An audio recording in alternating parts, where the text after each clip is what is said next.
dulu pengen tanya tapi syarat masuk surga itu apa harus Islam gitu Pak? Oh iya. Iman. Karena kan kalau orang Kristen, Buddha misalnya Yahudi pun kalau anaknya itu kan dari lahir juga suci gitu kan. Iya. Tapi orang tuanya kan ngajari yang menurut mereka benar. Jadi anaknya merasa itu yang paling benar gitu. Terus ngajari anaknya lagi. Iya. Nah, terus kalau yang masuk Islam, yang masuk surga Islam saja, berarti cuma berdasar bejo-bejonan gitu. Nah, terus saya beruntung lahir di keluarga Islam. Nah, kalau saya Magelang lagi ya, Magelang. Kalau saya lahir di keluarga Buddha gitu gimana? Kan saya apes gitu. Nah, itu sarannya itu gimana? Artinya jenengan pertanyaan ini sambil syukur ya. Kalau sambil syukur tuh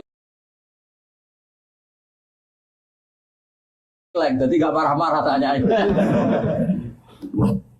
Begini ya, jadi untuk hal-hal seperti itu kita iman saja sama yang ditentukan Allah. Pokoknya masuk surga itu hanya yang Islam.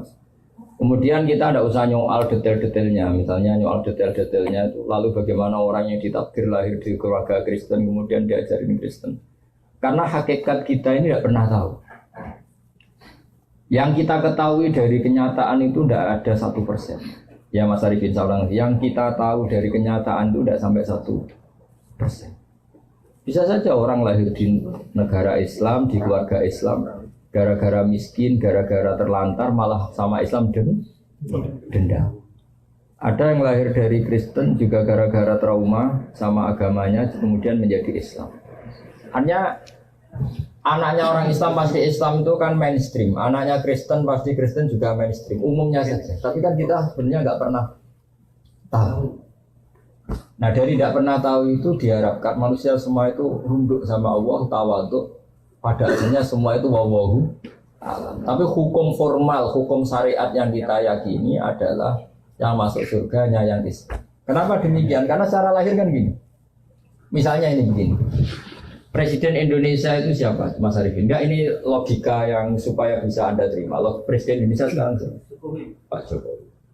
Kira-kira orang yang meyakini yang meyakini Tuhan 3 itu bukan gini. Presiden Indonesia itu ada 3, Jokowi, Prabowo, dan Sandiaga.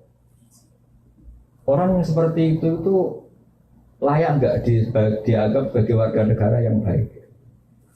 Tidak. Atau orang yang mengatakan Indonesia itu tanpa presiden, nggak ada presiden, ateis berarti kan? Jadi kenapa kita mengikuti syariat yang masuk Islam hanya orang Islam, yang masuk surga hanya orang Islam? Ya kira-kira sama dengan yang layak sebagai warga Indonesia yang meyakini ya banyak presiden itu satu lah. Yang sekarang ya Pak Jokowi misalnya. Ya Tuhan itu satu, yaitu Allah Subhanahu. Jadi makanya saya bilang tadi, makanya terima kasih jenengan tanya ini supaya ada ganjil. Islam itu datang dengan kemakrufan, sesuatu yang mudah dikenal. Yang mudah dikenal apa? Yang layak jadi warga Indonesia yang yakin presiden itu satu, yaitu Pak Jokowi. Lalu yang bilang presiden itu 3, Pak Jokowi, Pak Prabowo, Pak Sandi. Jangan langsung tidak dianggap orang Indonesia, dia tetap orang Indonesia. Ya istilahnya ya ditobatkan, diberi apa? Pendidikan, diberi apa? Penjelasan. Ya, di sini fungsinya Rasul. Jadi hampir nggak ada di dunia sekarang, apalagi sekarang, orang yang nggak dengar Islam. Meskipun mereka diajari dengan agama masing-masing, apalagi sekarang Nyon Sewu ada sekolah perbandingan agama, ada TV, ada medsos. Sebenarnya mereka dengar. Jadi kalau mereka bilang nggak dengar sama sekali ajaran selain yang diajarkan orang tuanya, kira-kira bohong nggak? Bohong kan?